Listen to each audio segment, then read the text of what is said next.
Welcome to the Suicide Prevention Show.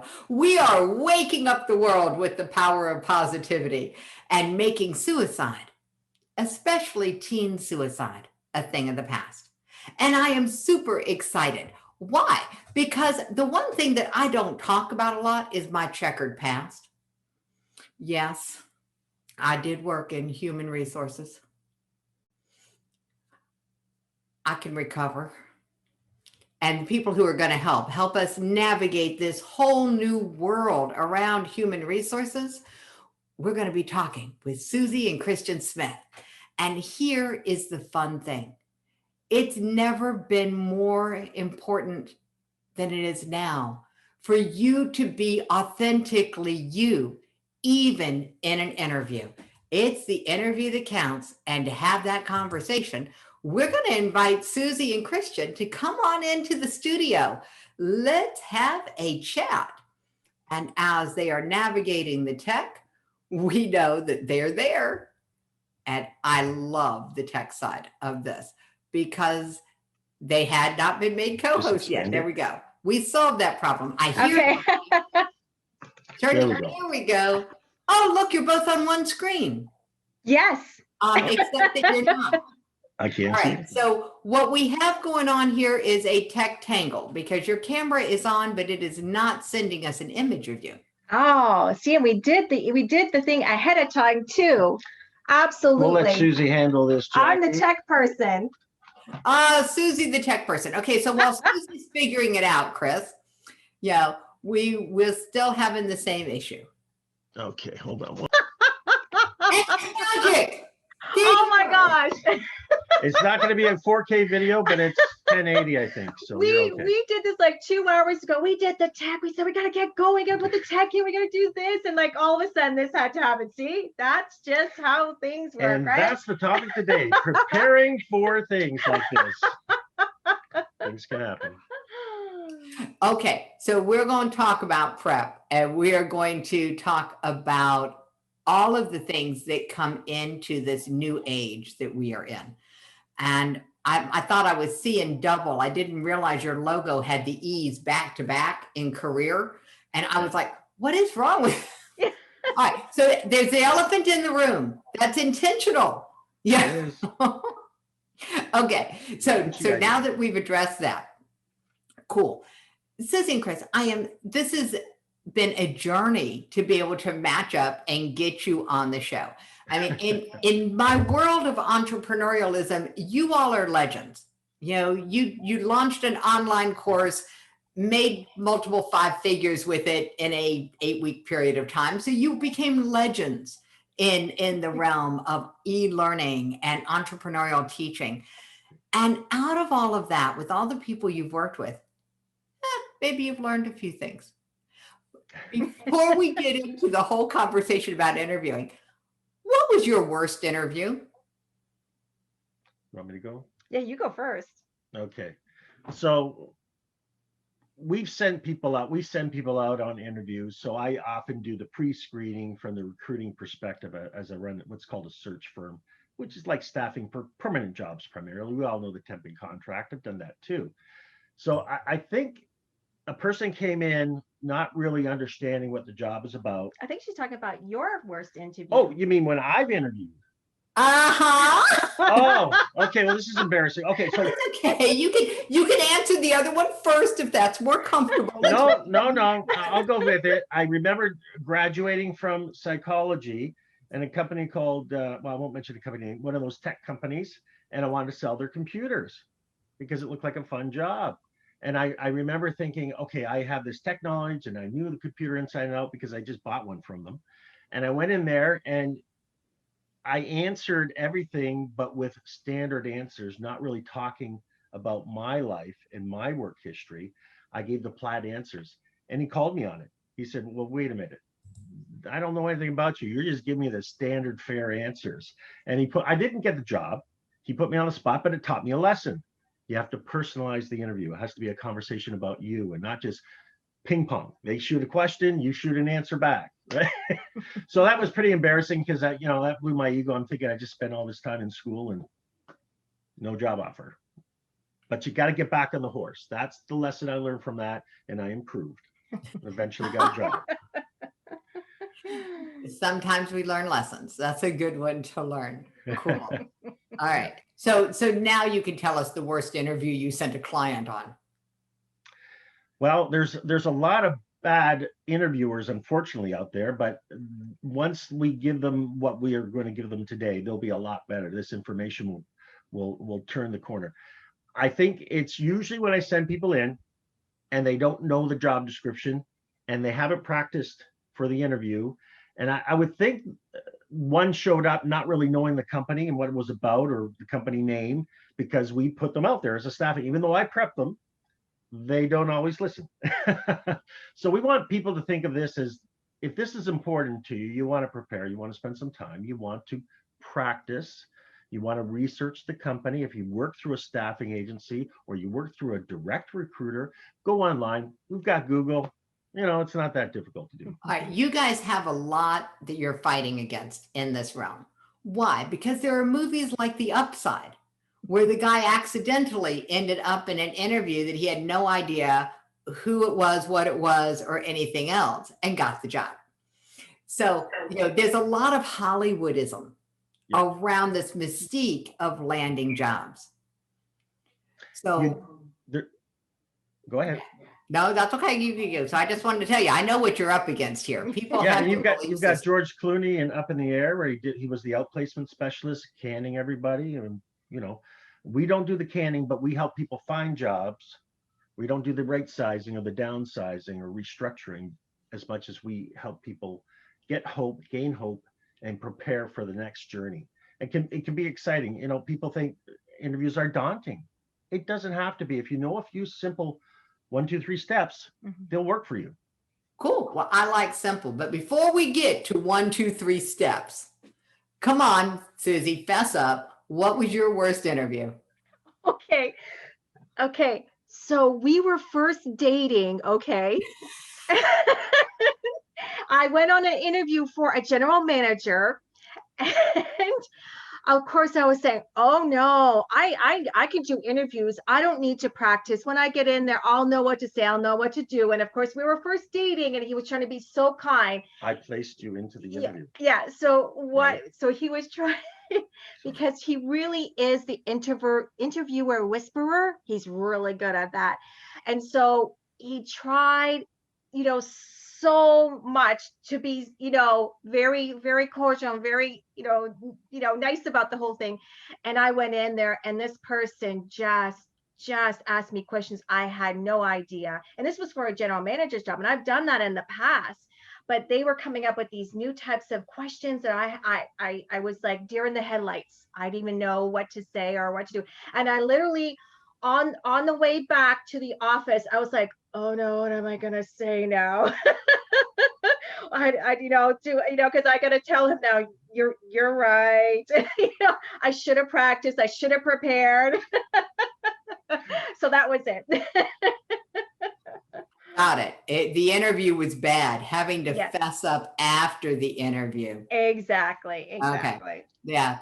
Well, and you bring up an interesting thing, because interviewing is interviewing. And just like it is in business, it's a two-way street. You actually start interviewing the company before you ever apply, right? I mean, you do, if you do any due diligence, that's sort of the beginnings of it. A lot of people, and I don't know if it's true today, but it was very true, that it's supposed to be a conversation. It's supposed to be a back and forth to see if it's a fit on both sides. Thank you. And that's not what people were trained to. And so that's why I was so excited about having you guys come on, because I'm like, let's just bust the myths. The first myth is that the interview decision-making is on the other side of the table. That's my first myth. So what's your experience? What did it take for you to learn that it was a two-sided conversation, decision? You mind if I hop in? Okay. Well, it's about rapport, and it's about building rapport, and them feeling that know, like, and trust, that from a conversation, you can build that fairly quickly to know that there's three key fears of a recruiter. I mean, they're fearing that, Whoa, whoa, whoa. Recruiters have fears? yeah, believe it or Oh, not, they're very fearful of making the wrong hire. Their jobs can depend on it eventually okay. if there's enough wrong hires. So they're afraid that you won't have the proper credentials, experience, skill sets. That's the first. You may not have the proper attitude, positive mindset, and ability, that fire in the belly, as I hear from some of my clients. And then you may not be a fit for the culture. They're worried about you coming over and knocking over the apple cart of a well-functioning team. So those fears, if you in the conversation alleviate those fears that you're going to be fitting in a team, and you give them examples and how, that's the whole idea. Get rid of those fears, and all of a sudden your scores, let's say it's a 100-point system they're using, your scores are going up each time you alleviate a fear.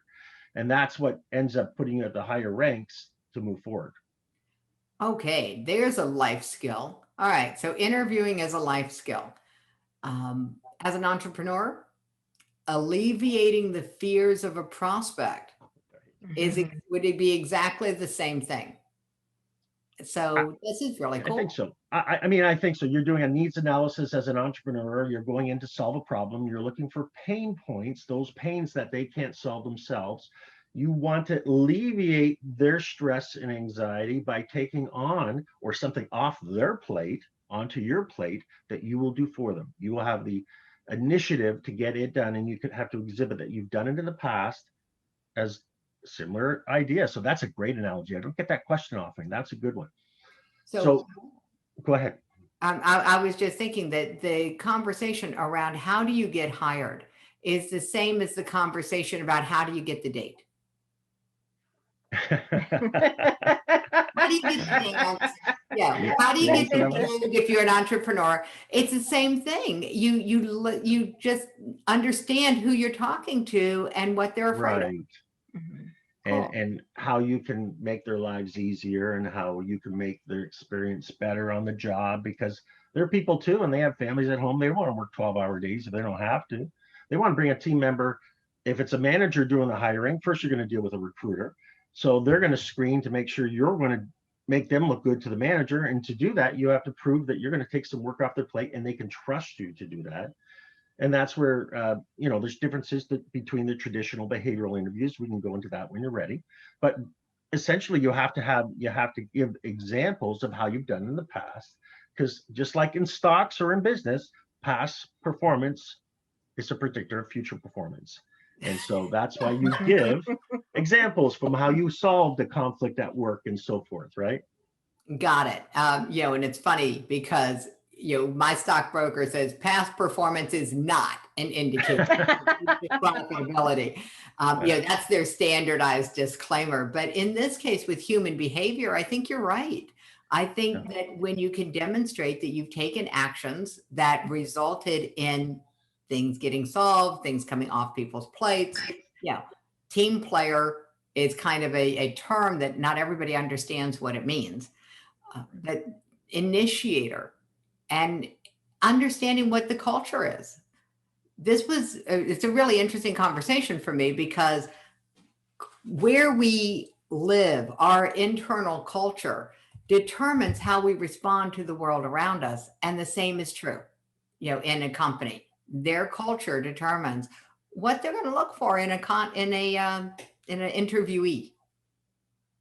And some cultures you have to analyze. You can look on glassdoor.com and you can find out what past employees are saying about it. If there's a lot of senior and junior level people saying negative things, then you may want to be careful. I'm not saying it's a bad company, because everybody does gripe at times, but you want to look at that company and see if it's truly, when you're interviewing, what is the culture like, and be very specific with your questions. Because the biggest gap we see is people go into interviews and they don't really dig in with questions, and you want to put softeners on it. You want to be diplomat about it. You don't want to say how many people, do you have poor retention? You don't ask those, but you want to see how they respond to the different ways that they do team building or support their staff in a gentle way during conversations. It will come out. That's going to be an interesting place to go because you opened up this whole myth that said it's only the person on the other side of the table who asks the questions. Right. And you can ask the questions throughout the interview and engage in conversation. The worst thing you do is just go and be, like I said, don't play ping pong. They shoot you the question, you shoot back the answer, and you do it without pausing or thinking for 2 to 4 seconds. They want to see you being thoughtful about things, and they're judging you on that. But it doesn't all have to be looked as a judging. You can use a few simple rules, and it becomes a great conversation. And it works right up to the VP level and the C-suite. It can work right at a frontline retail level. It can work for professionals, engineers, and the like, and IT professionals. We do this on a weekly basis. We put people on interviews and we see what works and we track that. But Susie will even generate conversation because she's a certified professional resume writer. And that part of that preparation is getting that right as well. But you'll probably get to that. If you don't, then she'll tell you something about it. Well, yeah, because I came into this call with the understanding that I was working with some of the best people in the field and that you all know what you're doing. So rather than the script, what I wanted was to be able to engage in the conversation. And I knew that at some point I was going to have to give you an elbow so that Susie would get a chance to talk. Yeah. Yeah. Because I've been hanging around with you guys before. Yeah. Or Susie would take care of that herself. She hasn't kicked me yet, so I wasn't there, I thought. I'll be quiet for a minute. So you talked about the 3 fears of the recruiter and alleviating those.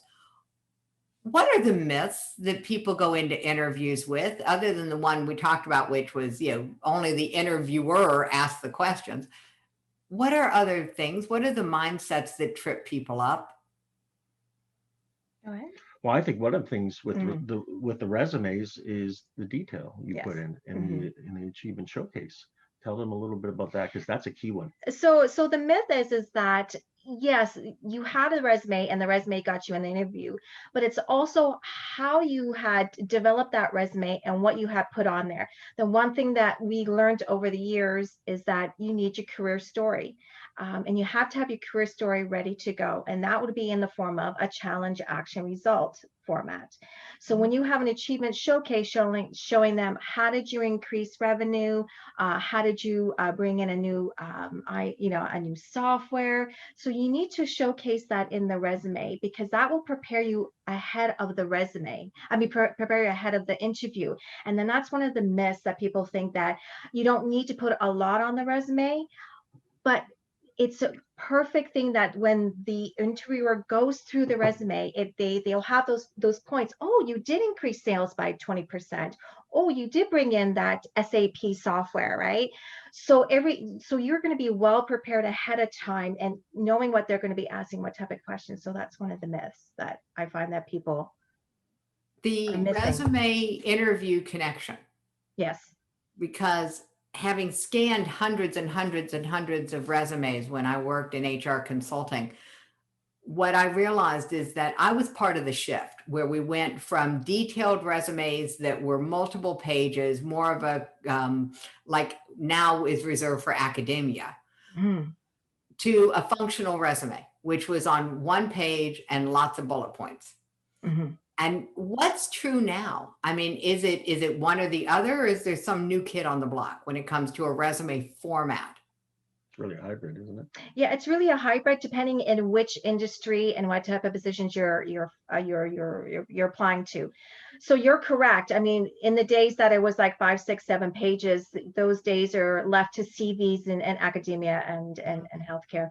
So we're finding that again, the career stories make a huge impact, as well as making sure that when you are applying for that position, to please look at the job posting and mirror the job posting, and make sure when you have a qualifications that they're looking for, to mirror it in your achievement showcase. So let's say if they're looking for business development, then when I was just talking about how you increase sales, then in that you will title it business development. So you really have to mirror what they're looking for. So especially with the qualifications, that really makes a huge difference. I'm laughing because we are in the age of search engine optimization. Yes, And yes, I'm thinking keywords. You know, Yeah. we're talking here to put it into the language of the day, we're talking Yeah. about keywords. We're talking about exactly. those hashtags that you would put at the bottom of a post so that people can find you, Yeah. except they would be your subject lines of Yeah. your sections. Yes. And it gets Cool. mirrored into the LinkedIn as well. An Mhm. interesting thing Susie devised was creating at the top a best hits, achievement showcase of those hot buttons that are on the job posting that she'll put in with a Mhm. functional title like sales development, service development, new training, staff Mhm. training, and that's functional, but it's put within a short 4 or 5 key points that get put Mhm. up before the job section, which is really that determines what you how they say. Can you tell me about yourself? Wow, I just like to show you what I did in this last job a little bit. Boom, boom, boom, boom, boom. It's right on the resume, and so it sets you up like it's t-ball. You can hit a home run, right? Mhm. Cool. Setting it up is a great idea. Mhm. So beyond the, okay, so the prep work that you all would do with someone, okay, so what you recommend, because this is not necessarily that they need a specialist to help them, but they need some guidance. So the first step is look at the company. Is it a place that you want to work? The website you gave, glassdoor.com, is a place that they can go and start looking for this. And if it's a small mom and pop kind of company that you're going to apply for, hey, you could talk to the neighbors. You Yeah. know, That's true.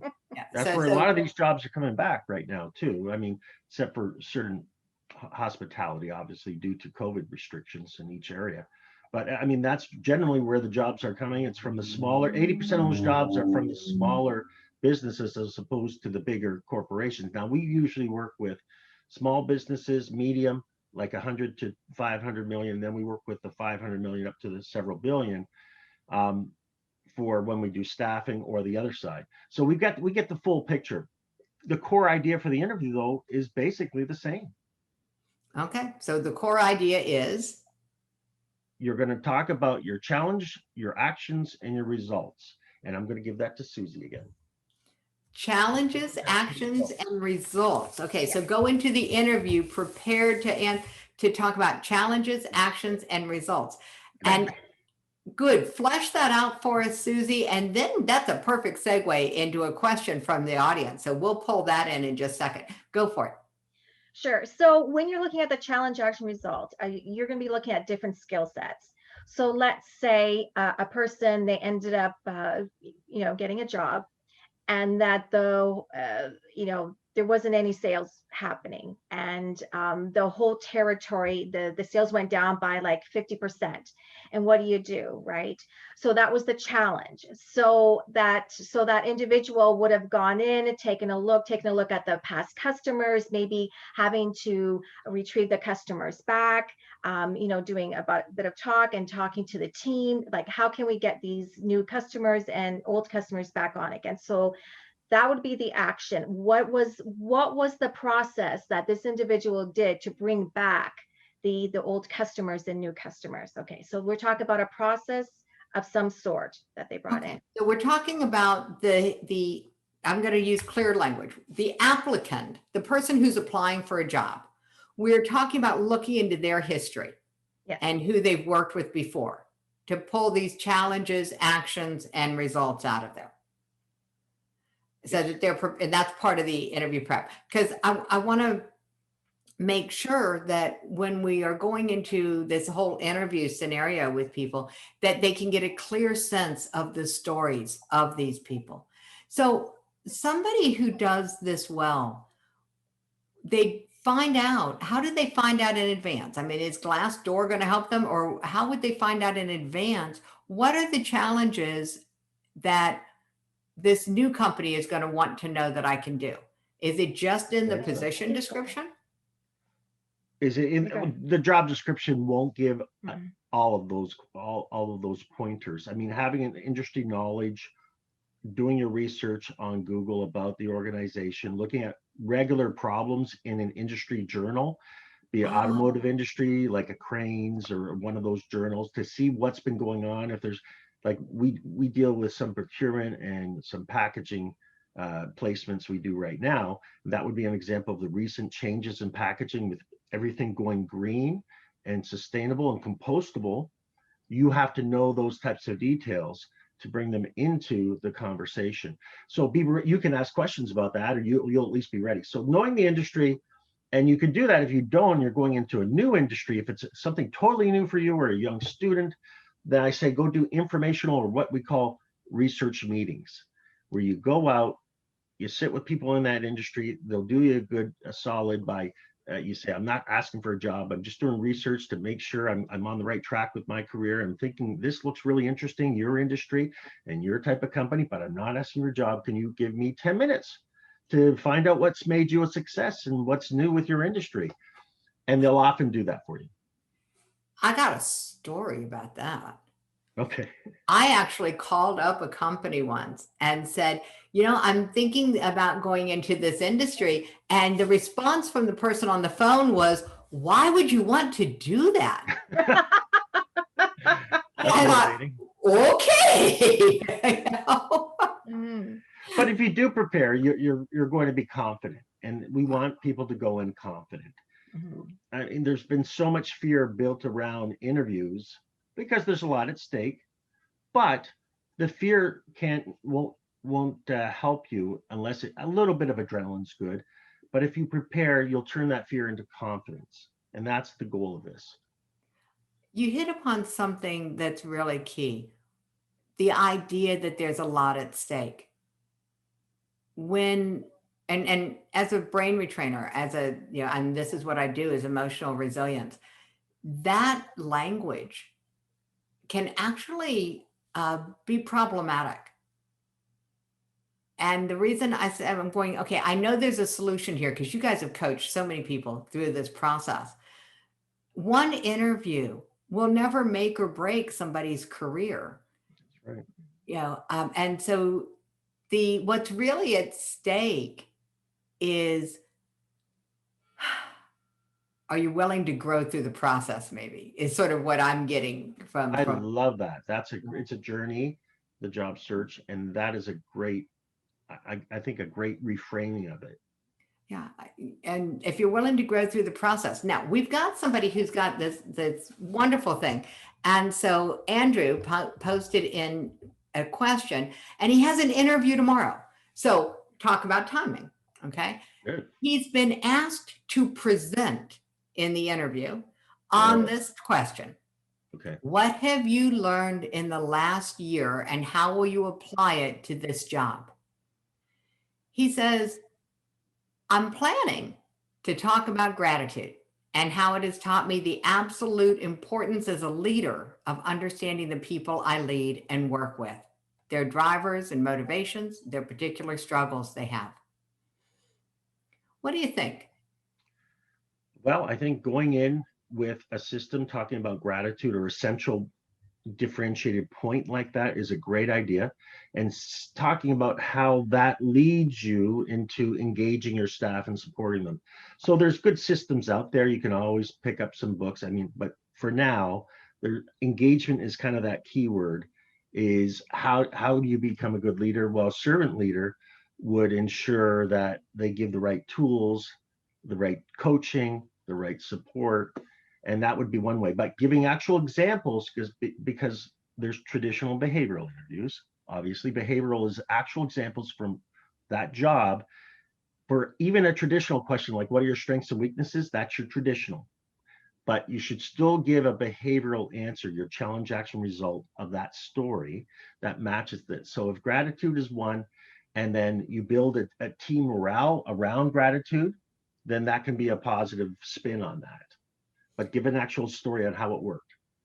So telling a story is something that is a skill set that I had to learn as a speaker. And to be able to tell a story in an interview around this, would it work for what I learned I wasn't grateful for? But now that I look back over the past year, and by the way, thank you for the question, because looking back over the past year, what I learned about was the importance of gratitude. and its role in leadership. Because, and then tell whatever his challenge that he met and where he learned gratitude, the actions he took to pull gratitude into his team and the results that they got. Is that, am I on the right track with this? I think so. I think the idea, and he put in there, I see about drivers and motivations, is understanding everybody's different and you can't treat everybody the same. And a person of gratitude understands they're given a set of team members when they're hired in. And some members of the team may need coaching. They have certain strengths, others don't. You can take some coaching, you can do some coaching that brings out the best strengths, and they'll just fly like a Ferrari down the Autobahn, right? So that's where you want to focus is on people's strengths and deal with the weaknesses to make them at least compensate. They're up to an average level, so they don't affect them, and then the team's still rolling. And that's how you would hire too. You're trying to fill the team. It's sort of like you may have a Star Trek. You've got your Spock, you've got your Captain Kirk, Zulu. Everybody's got their job. You got to put the right team members together if you're in a manager role, and inspiring that team. It may be a little bit different for everybody. You're gardening people, and you're going to grow them. So I like his attitude. Gratitude is an interesting way of putting it. I really find that different. That's unique. I like it. I like the way you broke down what a servant leader is, because it's a term that gets tossed around like everybody knows what it is, but not everybody knows what a donut is. So not everybody knows what a servant leader is. So I appreciate the fact that you broke that down. The concept of leaders as being able to actually serve the people they're leading, not just serving the stakeholders in the company or the customers, but actually about building a team. This is a relatively new conversation, meaning it's only been in the last decade or two that it's really come into where people assume that you know what they're talking about. And so can we delve into that just a little bit more? Because Sure. I think having an understanding of this Well, you might could, help people mhm. decide where they want to work. Because if you're interviewing with somebody who's not this, you might want to turn it down. So, Exactly. And there are certain industries, certain parts of the automotive sector, other sectors that are old school smokestack industries where it was, worker, keep your head down and mouth shut and just do your job. But it's sort of a little bit of John Wayne, I thought there. But that's my way or the highway. yeah, exactly. But I mean, if you go back to the old theory Y, which is an enlightened, empowering type of manager or leader, versus the old theory X, which is micromanaging, somewhat oppressive and sharp in tone all the time, then you really want to isolate who you're interviewing and ask them how they approach their staff. And if you have to, I mean, if it's a culture where there's lots of growth and little terminations, that's probably in some ways a good sign because they're working with people to bring them up, to train them. They're a culture of training or growth and coaching. And so what I'm saying is people when you're doing those conversations, you're really there you're on a recon fact finding mission. And you have to look at it that way as well. It's not just you may need the job, but you don't want to end up 6 months down the road saying, "Oh, I took this job, yeah, paid the bills for now, but I'm miserable." And then you're out looking again. We all may be looking every 3 to 5 to 10 years, whatever. That it's not the 40-year and out jobs where you get the watch at the end, and that's gone pretty much, and that's fine. But therefore, it's more important to learn these skills. It's really interesting because in certain industries, that 40-year track to a gold watch still exists. And it was really kind of a shock to me to discover it. I mean, we're dealing with some companies and the same people are there that were there 20, 30 years ago. And it is a cultural thing. When we come into a job with the expectation that we're only going to be there a short time, that better be the culture of the company. That alignment is very important. Thank you for that. Now, what I would say to that is when you go to an interview, you always talk about the job you're applying for, not what the next one is, because they're going to think you're too anxious. And if you don't get promoted, you're going to leave. They're really interested in retention nowadays, especially amongst the younger 20, 30 somethings, the millennials.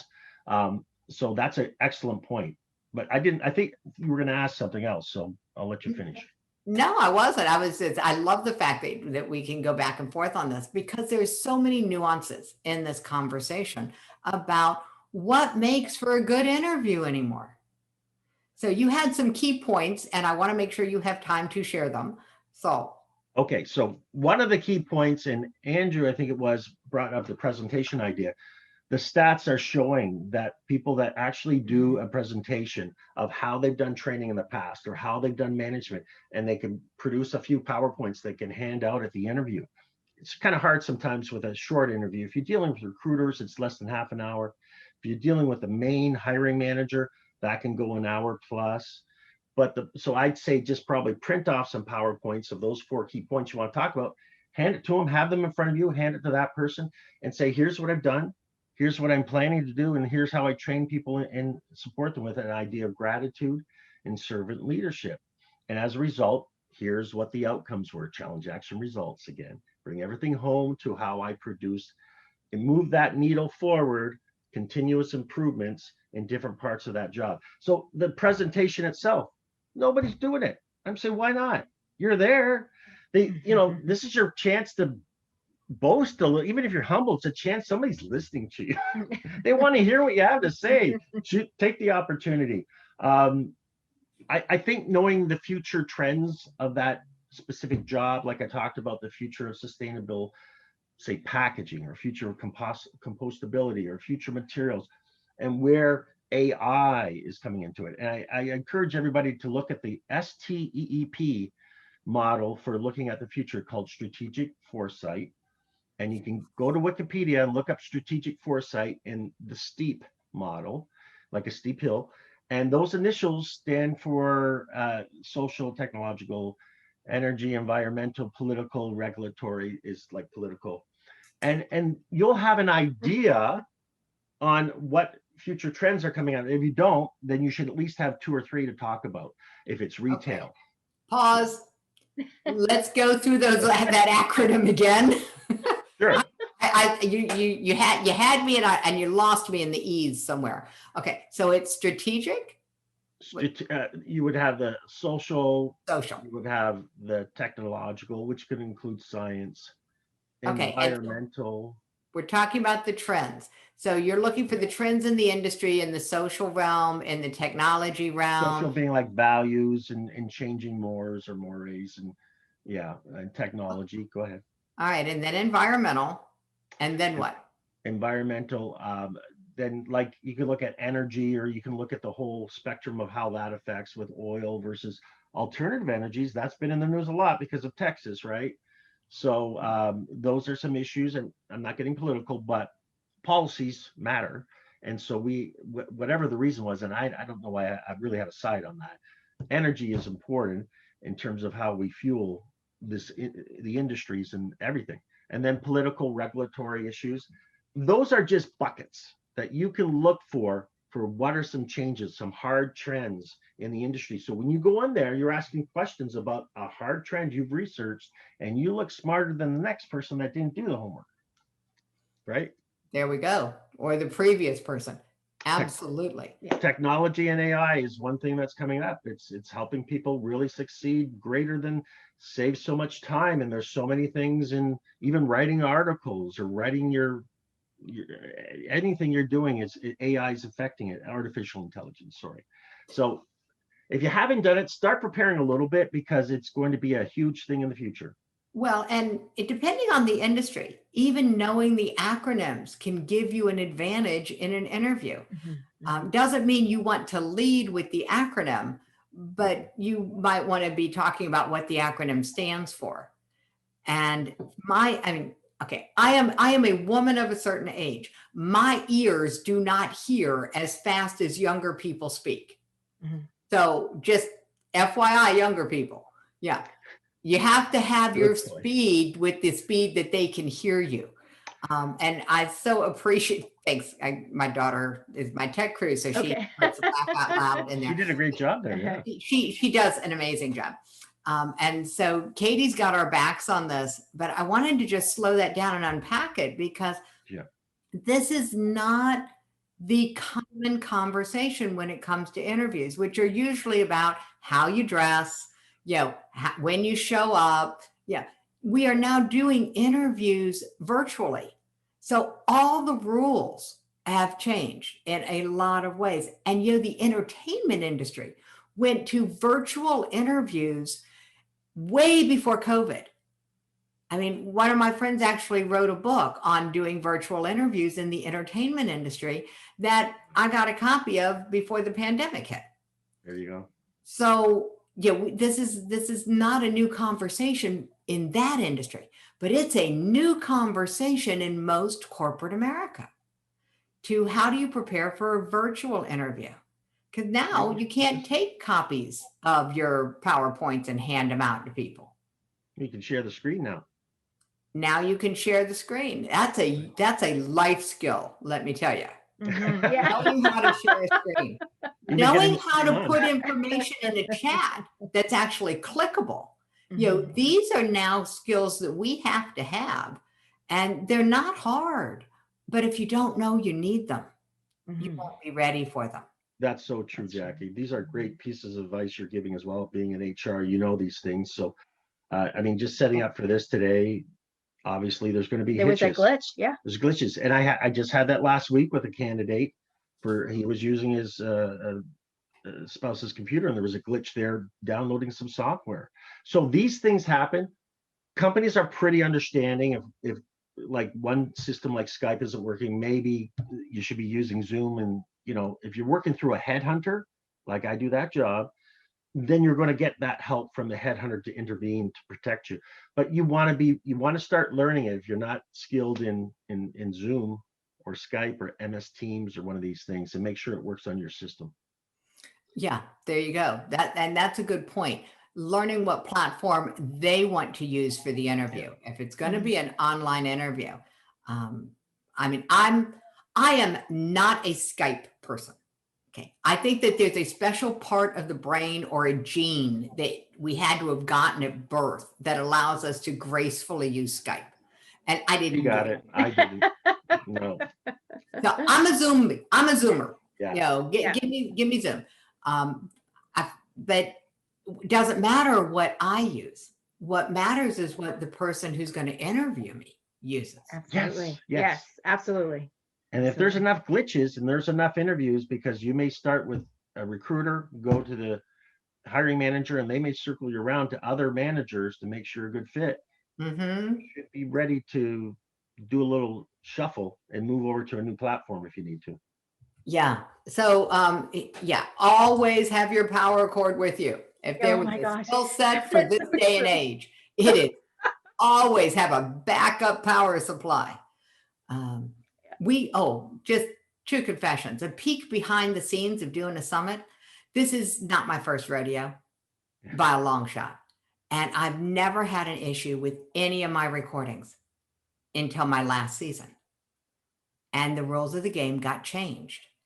And with no notice, everything looked the same, but it stopped recording at 10 interviews. And I had to go back and redo, because when we went and reviewed the files, I had files missing. I had whole interviews that weren't there. And on my screen, it looked normal. The record button was on. Yeah.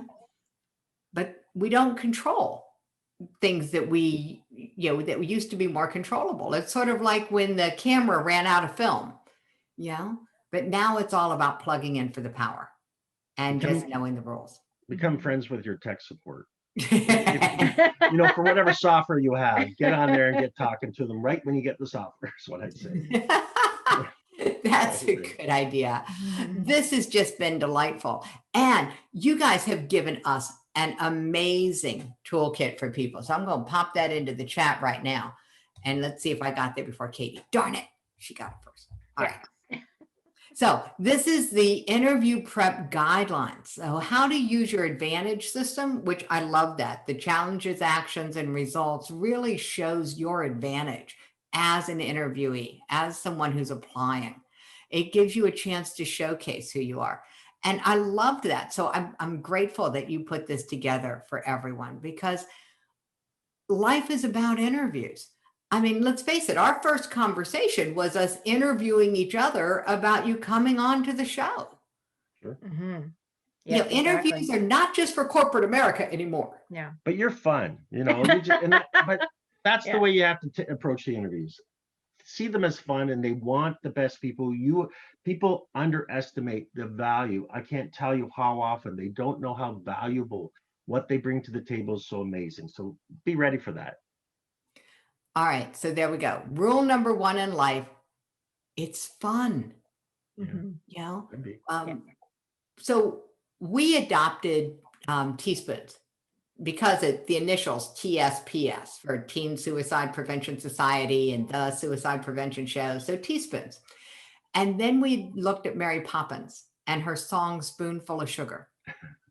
And we realized that she had the best attitude modification tools ever invented. So when someone's going into an interview, okay, so Mary Poppins would say, for every job that's to be done, there is an element of fun. Find the fun and snap, the job's a game. When it comes to every interview, is there an element of fun, and where could someone look for it? Good answer. Yeah. Okay. So I think the fun part is often about the team building and how you're going to get along with the interviewer, and how you two can gel and show a little bit of your personality without going too edgy. You know, you have to be respectful. So you've gone in, you've dressed up one notch above what the average person is dressed like there. You've shown respect, and you've just shown how you work in teams, and you give them examples of how you go above and beyond and how you have fun too.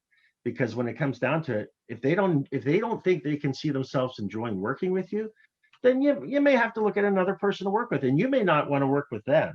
Remember? So have some fun, talk about common interests.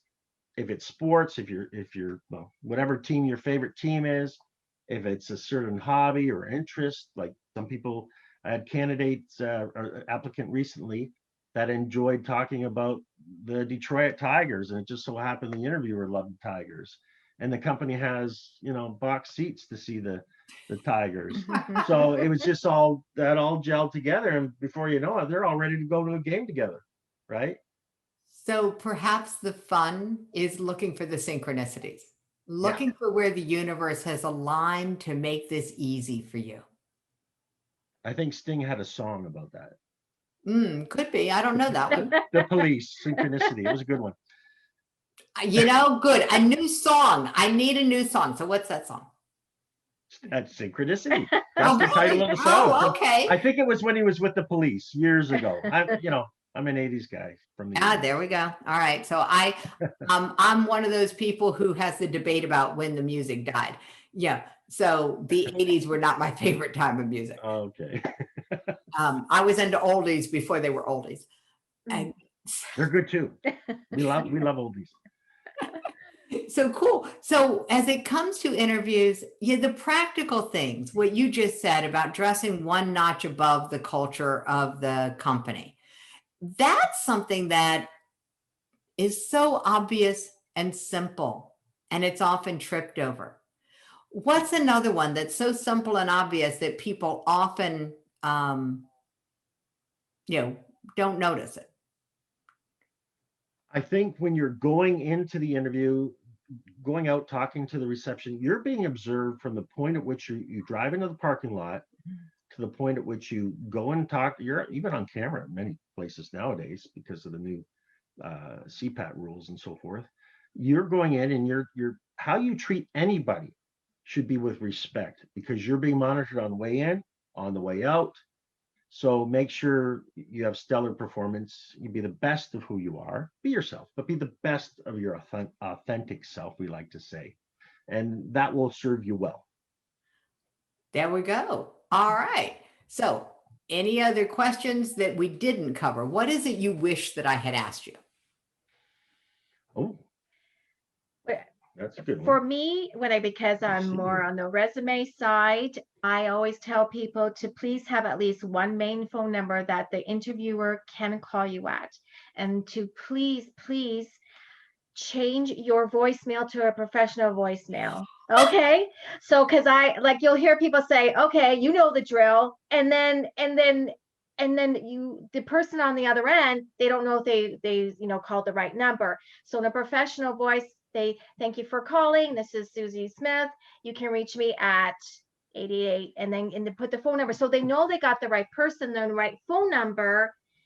And also tidbit number 2, do not block 800 numbers and do not block private numbers. Because remember, a lot of the HR people are working from home today.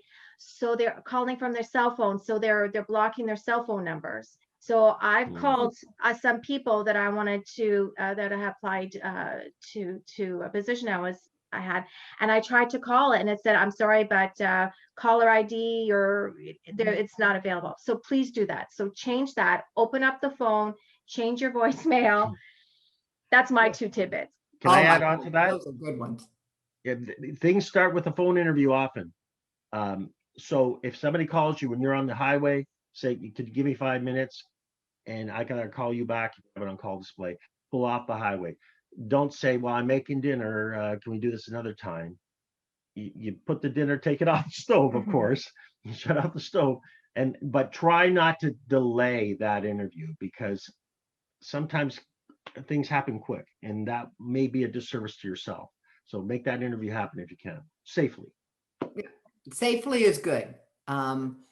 Absolutely. That's a really, really good point. So in this day and age, that's a critical point, and that fit my category perfectly for something so simple and so obvious, especially the voicemail part. Yes. My son-in-law had a voicemail and I finally said, I can't send anybody to you. And he says, why not? Because he had totally forgotten. His outgoing message said something that was relatively inappropriate about unicorns.